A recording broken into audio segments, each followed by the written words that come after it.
असी मुस्तफा जे वतन जा दीवाना सिकूं प्या नबीअ जे अला सिकूं प्या सजण जे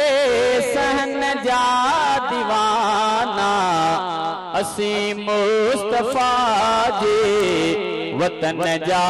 दीवाना असी मुस्तफा जे वतन जा दीवाना नबीअ जे हरम में अजब जी चमकया नबीअ जे हरम में अजब जी चमकया उन्हीं रोशनीअ ऐं चमन जा दीवाना अल्लाह चमन जा दीवाना असी मुस्तफा जे वतन जा दीवाना जिते मोह जसाईं कदम पाक पाता असी तहे गलने अल्लाह असी तहे गलने ऐं घिटन जा दीवाना अल्लाह घिटन जा दीवाना असी मुस्तफा जे वतन जा दीवाना उते मौत ईंदो मुसाफिर समझी ॾींदा पाक कपिड़ो उन कफन जा दीवाना अल्लाह कफन जा दीवाना शहादत अवां खे किथे कीअं पुॼायो शहादत अवां खे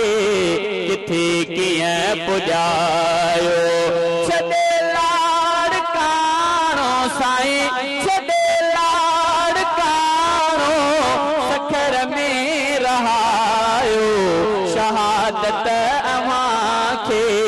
किथे कीअं पुॼायो सुबुह पुट जी शादी जे बाबा न वञ तूं चयो तोखे बचड़न इहो अर्ज़ मन तूं चयो तो तबीब में अल्लाह चयो तो तबीब में तो वाइदो निभायो अल्लाह वाइदो निभायो शहादत अवां खे किथे कीअं पुॼायो छॾे लाड़काणो सखर में रहायो शहादत अवां खे किथे कीअं पुॼायो तकबीर नारे तकबीर सलाम सलाम शहीद तोखे सलाम सलाम सलाम सलाम सलाम नारे तकबीर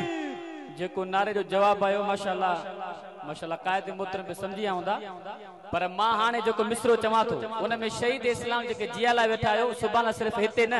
जेको मां इशारो कया पूरो तवा जो ही जिलो नशर फिरोजखान दी सुभाना बोते जियाला जी इंशाअल्लाह चवंदे सुभान अल्लाह चेहरे तू जे पुटड़े जी शादी हले पई ओडे से जन्नत में तोले सजे पई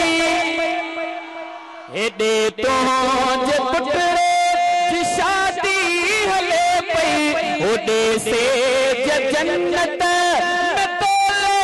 सजे पई खुदा पाक हूर ने सतो के मिलायो अल्लाह तो के मिलायो शहादत अवां खे किथे कीअं पुॼायो जमीयत जो पैगाम घर घर पुॼाए अमर गैरतीअ जी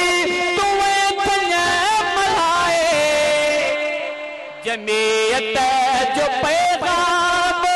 घर घर पुॼाए अमर गैरतीअ जी तुएं थञ मल्हाए हक़ानीअ जो लायो करे वई सजायो अल्लाह करे पुजायो शहादत अवां खे किथे कीअं पुजायो